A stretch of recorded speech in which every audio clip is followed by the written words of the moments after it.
কোনো সন্তান যদি মা বাপের কবরের কাছে যাইয়া 3 বার সূরা ইখলাস পড়ে, 3 বার, এই 3 বার সূরা ইখলাসের সওয়াবের বরকতে কমপক্ষে 40 দিন মাতা পিতার কবর আযাব বন্ধ হইয়া থাকে। কতদিন? তামিম 40 দিন। মারে কোথায় দাফন করছেন? বাপরে কোথায় দাফন করছেন? অদুস্ত নিজের জন্ম দেওয়া সন্তানটা যে আপনার আগে মারা গেল, সন্তান এটারে কোথায় রাখি এসছেন? প্রতি সপ্তাহে প্রতিদিন না পারলে অন্তত শুক্রবারে কবরস্থানে যাবেন। যাইয়া সর্বপ্রথম কবর জিয়ারতের দোয়া পড়বেন না, প্রথমে কিছুক্ষণ কবরের দিকে তাকাই থাকবেন। তাকাই নিজের মনের তশকিল করবেন, ও মন, আজকে তোর আব্বা, তোর মা, তোর ভাই, তোর বন্ধু, তোর ছেলে, তোর বিবি আজকে এই 3.5 হাত মাটির নিচে শুয়া রয়েছে। এত কাছে হওয়া সত্ত্বেও তুই কোনো খবর নিতে পারতেছিস না, সুখে আছে না দুঃখে আছে জানিস না। ও মন, আগামীকাল তোর মৃত্যু হলে, তুই মরে গেলে তোরও তো এরকম 3.5 হাত মাটির নিচে ঢুকাইয়া দিবে।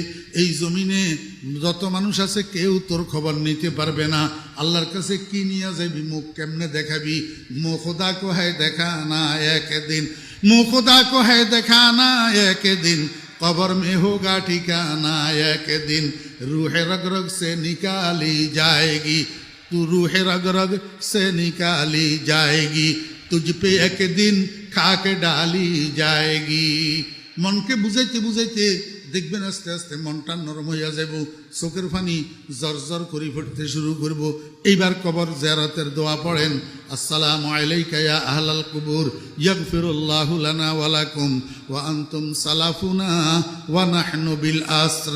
ও মুসলমান ভাইরা, মনে কষ্ট নিবেন না, আমরা অনেক হতভাগা মুসলমান আছি, কবর জিয়ারতের দোয়াটাও মুখস্থ জানি না।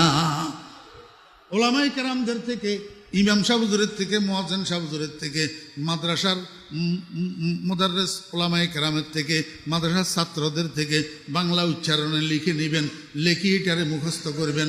আসসালামু আলাইকুম ইয়া আহলাল কুবুর ইয়াগফিরুল্লাহু লানা ওয়া লাকুম ওয়া আনতুম সালাফুনা ওয়া নাহনু বিল আসর। আরেকটা আছে, এটা একটু শক্ত টাইপের, এটা পাইতেন নয়, এটা সোজা আছে, এটারে মুখস্থ করে লইবেন। তারপরে এবার আউযু বিল্লাহ বিসমিল্লাহ পড়ি, কমপক্ষে 1 বার আলহামদু শরীফ পাঠ করবেন, কমপক্ষে 3 বার কুল হু আল্লাহ শরীফ পাঠ করবেন, কমপক্ষে 7 বার 11 বার দরুদ শরীফ পড়বেন। এবার আল্লাহর কাছে মনে মনে দোয়া করবেন, হে আল্লাহ, আমি যে তোমার কোরআন তেলাওয়াত করলাম, আমি যে সূরা ফাতিহা পড়লাম, সূরা ইখলাস পড়লাম, দরুদ শরীফ পড়লাম, এগুলার সওয়াব দয়া করে আমার আব্বার রুহের উপরে পৌঁছাইয়া দাও, আমার মায়ের রুহের উপরে পৌঁছাইয়া দাও। ও বেরা, দোস্ত, বাবেরা, কোনো সন্তান যদি মা বাপের কবরের কাছে যাইয়া